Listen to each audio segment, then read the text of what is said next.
Oke, baik. Bismillahirrahmanirrahim. Assalamualaikum warahmatullahi wabarakatuh. Perkenalkan, nama saya Muhammad Fahri Puji Maulana. Di sini saya perwakilan dari kelompok 2 akan mempresentasikan tentang pelayanan kesehatan promotif dan preventif dalam kesehatan lansia. Nah, untuk tugas memenuhi syarat tugas dari keperawatan gerotik. Di sini saya tidak sendiri. Ada beberapa rekan saya, Ayu Tias Ningsih, Lisna Prilia, Miftah Hapipah Zahrani, Muhammad Fahri, saya sendiri, Selvi Apriana Anwar, dan Siti Nurmilah. Oke, mungkin langsung saja tentang pembahasan pelayanan kesehatan promotif dan preventif dalam kesehatan lansia. Di sini ada definisi lanjut usia. Menurut yang sudah ditulis menurut Miller Gerontologi adalah ilmu yang mempelajari proses menua dan masalah yang mungkin terjadi pada lansia. Dalam referensi lain dikatakan gerontologi merupakan suatu pendekatan ilmiah dari berbagai aspek proses menua, yaitu kesehatan, sosial, ekonomi, perilaku, dan juga lingkungan. Nah, klarifikasi tentang pada lansia. Pralansia seorang yang berusia antara 45 tahun sampai 59 tahun. Lansia yaitu seorang, kalau misal lansia adalah seseorang yang berusia 60 tahun lebih atau 60 tahun ke atas. Nah, lansia resiko tinggi yaitu seorang yang berusia 70 tahunan atau seseorang yang berusia 60 tahun atau lebih dengan masalah kesehatan. Hal ini merupakan tantangan bagi kita semua untuk dapat mempertahankan kesehatan dan kemandirian pada lansia agar tidak menjadi beban bagi dirinya, keluarga, maupun untuk masyarakat. Oke, lanjut. Dalam pelayanan kesehatan lansia, pelayanan kesehatan adalah subsistem pelayanan kesehatan yang tujuan utamanya adalah promotif. Nah, promotif ini bisa dibilang atau bisa disebut dengan memelihara dan meningkatkan kesehatan. Sedangkan preventif yaitu bagian pencegahannya. Dan kuratif penyembuhannya, dan rehabilitas itu bagian pemulihan. Nah, kesehatan seorang keluarga, kelompok atau masyarakat lingkungan. Ini ada beberapa jenis pelayanan kesehatan dari promotif, preventif, kuratif, dan juga sampai dengan rehabilitas. Oke, lanjut. Pelaksanaan pelayanan kesehatan pada lansia. Secara garis besar, pelayanan kesehatan pada lansia meliputi pelayanan kesehatan lansia di masyarakat. Yang kedua, pelayanan kesehatan lansia di masyarakat berbasis rumah sakit. Pelayanan ketiga, pelayanan kesehatan lansia berbasis rumah sakit. Nah, mungkin saya jelaskan poin per poinnya. Dari pertama, pelayanan kesehatan lansia di masyarakat. Pelayanan kesehatan lansia di masyarakat, pada upaya pelayanan kesehatan ini semua upaya kesehatan yang berhubungan dengan dan dilaksanakan oleh masyarakat harus diupayakan dengan berperan serta dalam menangani kesehatan para lansia. Puskesmas dan dokter swasta maupun merupakan tulang punggung pada layanan tingkat ini.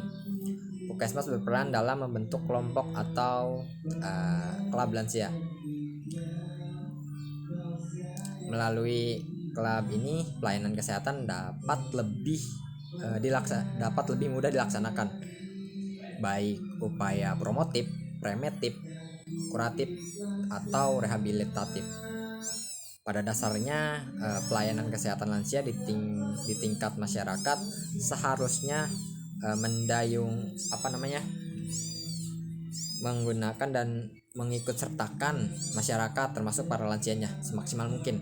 Yang perlu dikerjakan adalah meningkatkan kepedulian dan pengetahuan masyarakat dengan berbagai cara. Antara lainnya memberikan penyuluhan-penyuluhan, terus loka karya dan ceramah mengenai kesehatan. Yang paling penting, yang utama adalah kayak penyuluhan-penyuluhan segala macamnya. Lalu kemudian pelayanan kesehatan lansia di masyarakat berbasis rumah sakit. Ini yang kedua.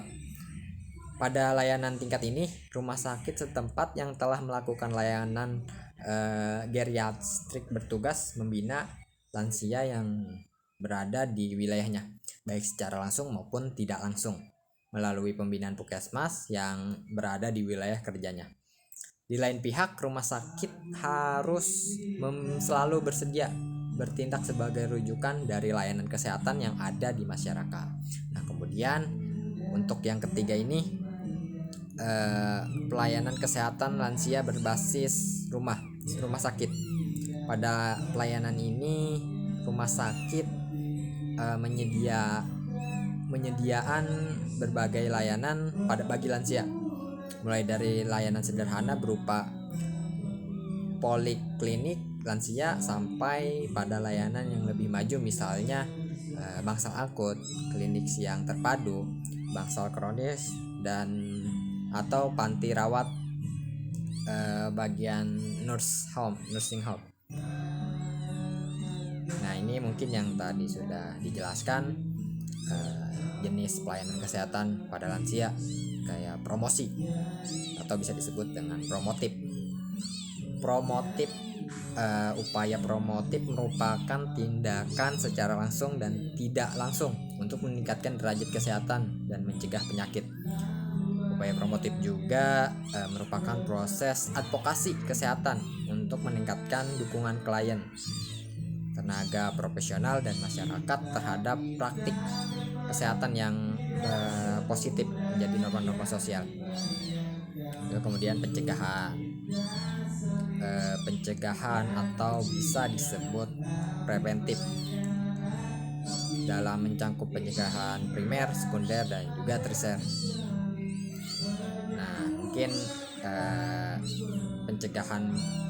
pencegahannya bisa melalui pencegahan primer, melakukan pencegahan primer meliputi pencegahan pada lansia sehat, terdapat faktor resiko, tidak ada penyakit, dan promosi kesehatan. Nah, untuk sekunder ini meliputi pemeriksaan terhadap penderita tanpa gejala dari awal penyakit hingga terjadi gejala penyakit belum tampak secara klinis dan mengindap faktor resiko. Aku melakukan pencegahan tersier, dilakukan sebelum terdapat gejala penyakit dan cacat, mencegah cacat bertambah ketergantungan, serta perawatan dengan perawat di rumah sakit, rehabilitas pasien, rawat jalan, dan perawatan jangka panjang.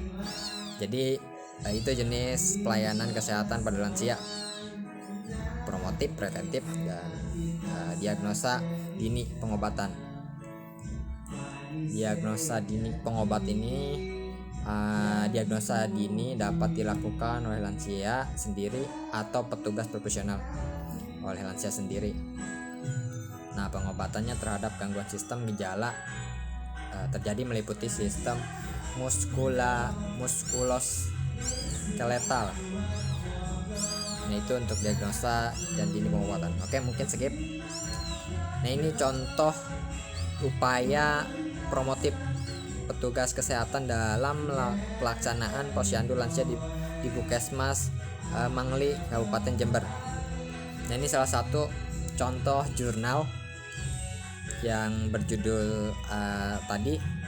Nah, pembahasan menurut pasal, mungkin saya bacakan, menurut pasal 52 ayat 2 Undang-Undang Kesehatan sebagaimana maksud pada ayat 1, yaitu pelayanan kesehatan promotif suatu kegiatan dan atau serangkaian kegiatan pelayanan kesehatan yang lebih mengutamakan kegiatan yang bersifat promosi kesehatan. Petugas kesehatan pada peneliti ini dapat didapatkan bahwa pengetahuan petugas kesehatan berkaitan dengan upaya promotif pada posyandu lansia cukup dan hampir sama.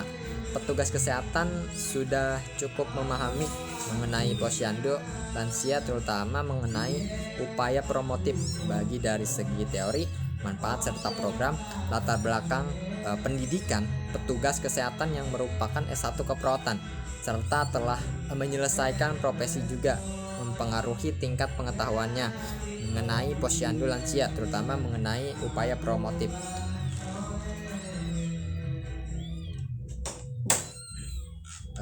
Oke, lanjut. Nah, menurut Depkes RI 2008 mengenai pelaksanaan kegiatan promotif di posyandu lansia. Dalam kegiatan ini berperan upaya penyuluhan mengenai perilaku hidup sehat, pengetahuan tentang proses degeneratif yang akan terjadi pada lansia, upaya peningkatan kesegaran jasmani serta upaya lain serta produktivitas lansia. Beberapa usaha diantaranya penyediaan makanan secara cukup, kualitas maupun kuantitas, perbaikan hygiene dan sanitasi lingkungan, seperti penyediaan air rumah tangga yang baik, perbaikan cara pembuangan sampah, kotoran, dan air limbah, dan sebagainya. Terus pendidikan kesehatan kepada masyarakat dan juga usaha kesehatan jiwa agar tercapai perkembangan kepribadian yang baik.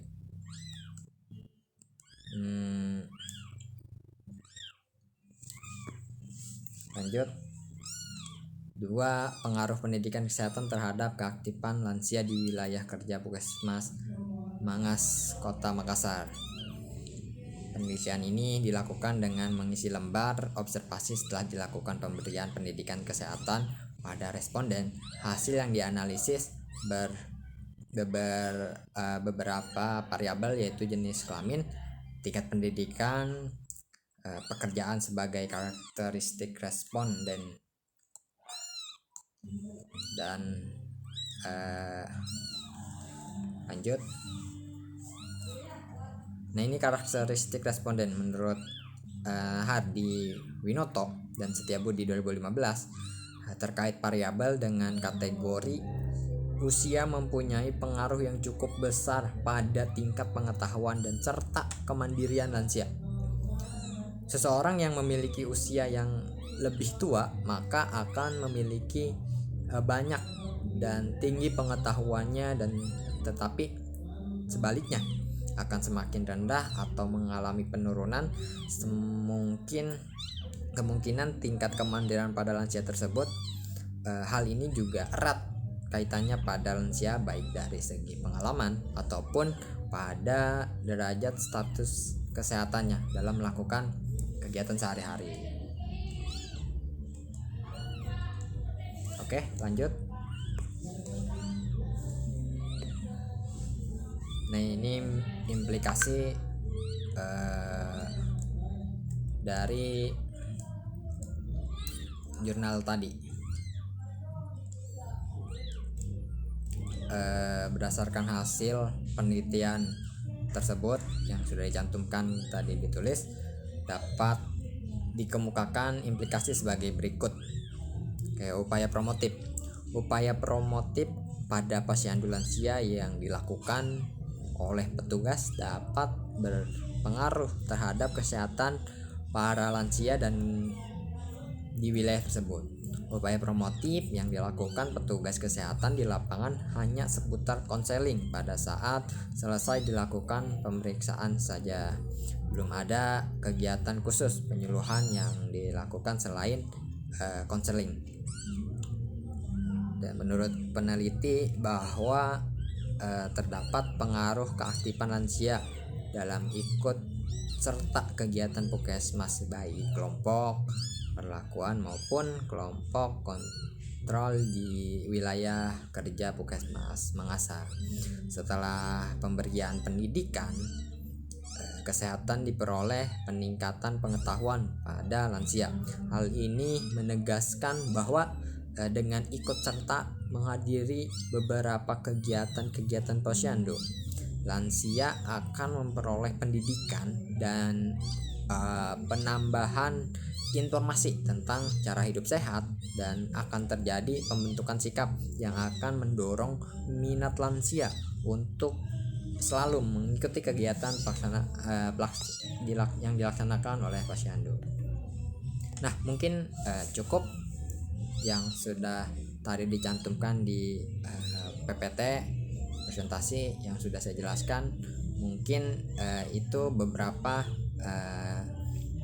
materi yang memang dibawakan oleh kelompok 2. Cukup sekian, mungkin kurang lebihnya mohon maaf. Wabillahi taufiq wal hidayah. Wassalamualaikum warahmatullahi wabarakatuh.